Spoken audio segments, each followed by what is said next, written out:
Bonjour et bienvenue sur ma chaîne YouTube, mon nom est Orphée, je suis photographe de mode basé à Montréal. Aujourd'hui, je veux parler des 5 erreurs à éviter en tant que photographe. Que vous soyez débutant ou avancé, je pense qu'on fait tous les mêmes erreurs. La première erreur à éviter, c'est de dépenser beaucoup trop d'argent dans vos équipements. On est tous passés par là. Tu as un peu d'argent, qu'est-ce que tu fais? Tu dépenses sur de l'équipement, sur des équipements. Mais sans savoir que dans le fond, l'équipement que vous allez acheter, ça peut rajouter une infime partie sur ce que vous, en tant que créateur, vous savez déjà. Évitez d'acheter les équipements parce que dans le fond, il faut bien manger, quoi. Mais sérieusement, pour être plus sérieux, beaucoup de personnes pensent qu'en se disant « Ouais, je vais acheter la nouvelle caméra, je vais acheter la nouvelle ceci, la nouvelle lentille, je vais faire de plus belles photos ou de plus belles vidéos. » Le concept est quand même faux parce qu'il faut absolument vous dire que c'est vous qui êtes le créateur de toutes ces belles choses et seul votre talent pourra créer toutes ces belles images. Mais un bel appareil n'a jamais fait de mal à personne. La deuxième erreur que les gens font, c'est de ne pas pratiquer assez. Vous avez des amis, vous avez des personnes, on a tous des amis, on a tous des personnes que l'on connaît. C'est facile. Demandez-leur de vous aider dans votre cheminement. Vous pouvez aller n'importe où, dans un parc, dans un studio, peu importe.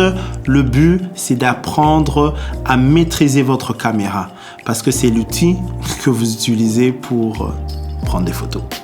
C'est aussi simple que ça. Pratiquez le plus souvent possible parce que là, ce qui va se passer, c'est que vous allez commencer à savoir vous allez comprendre la lumière, vous allez comprendre comment utiliser votre appareil de façon optimale pour les différents environnements dans lesquels vous allez vous retrouver. Pratiquez, pratiquez, pratiquez, pratiquez.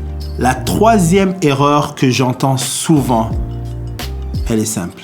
Ne pas avoir de site internet. Instagram, c'est bon, on partage certains trucs, mais Instagram, c'est vraiment une plateforme qui peut changer du jour au lendemain. Aujourd'hui, si Instagram ferme et que vous n'avez pas de site internet, tout votre travail n'a plus d'audience. Essayez de vous trouver un site internet, il y a plein de plateformes, trouvez celle qui vous convient, mettez votre portfolio sur le site internet. Il y a plusieurs options aujourd'hui que l'on connaît, il y a Squarespace, il y a Wix et tout ce genre de trucs, mais une chose est sûre, ayez un endroit qui vous appartient, qui va pas décider de vous censurer du jour au lendemain ou bien vous êtes pris dans l'engrenage de l'algorithme et consorts. Vous avez un endroit où vos futurs clients vont pouvoir vous suivre et vous trouver et apprécier votre travail.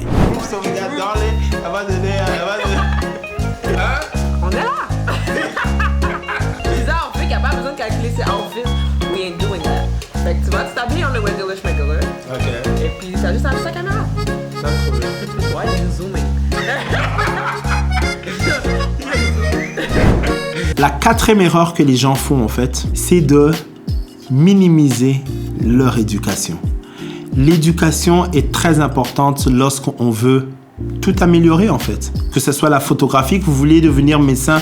Si aujourd'hui vous voulez devenir médecin, quoique la photographie soit un style, c'est assez créatif, mais il faut que vous appreniez parce qu'il y a certains éléments techniques qui valent la peine, qui vont vous permettre de faire des choix conscients pour votre évolution. Parce que si vous n'apprenez pas, vous serez limité.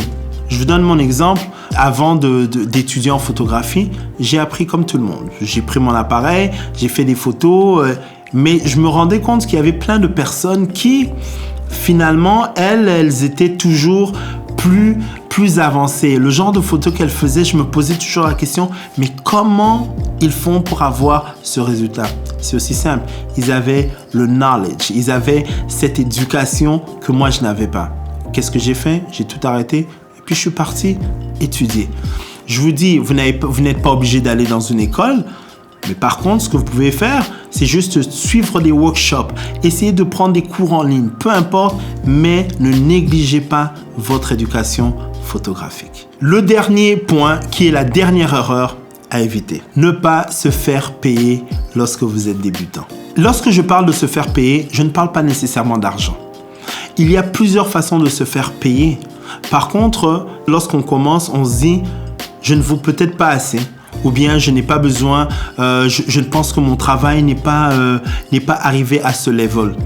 Je vous dis, moi quand j'ai commencé, j'avais une fille qui m'a contacté et elle avait besoin de photos pour son enfant. Je vous assure, j'étais nul. Mais vous savez quoi? Elle m'a payé. Et depuis ce moment, je me suis dit, il y a de la place pour tout le monde et vous faites partie de cette place. Donc, ne minimisez pas votre talent, ne minimisez pas votre personne et vous dire que vous ne valez pas assez pour vous faire payer. Peu importe le genre de rémunération, essayez d'exiger une sorte de rémunération. Voici mes 5 erreurs que j'espère que vous allez éviter. Mais si vous avez aimé cette vidéo, je vous demande, allez-y, abonnez-vous. C'est aussi simple que ça. Et partagez bien sûr la vidéo. Aussi, dites-moi dans les commentaires ce que vous avez aimé et ce que vous aimeriez savoir pour le futur. Mais aussi, dites-moi si ces conseils vous ont été utiles. On se dit à la prochaine, mais avant tout, j'aimerais faire un shout-out à l'endroit où on est. On est au Mania Space. À Montréal, si vous venez à Montréal, c'est le seul endroit où vous pouvez faire plus que enregistrer des podcasts. Mais je vous dis à la prochaine, je vous ferai peut-être un tour la prochaine fois. Peace out. On y va, on enregistre. Mon nom est Orphée, je suis photographe de mode basé à Montréal. Je recommence. Oh, je vais fermer ça parce que ça me dérange. Et salut à tous. Voilà. Ok. Hein? Plus lentement. Ok. Et salut à tous. Bonjour et bienvenue sur ma chaîne YouTube. Mon nom est Orphée, je suis photographe de mode basé à Montréal.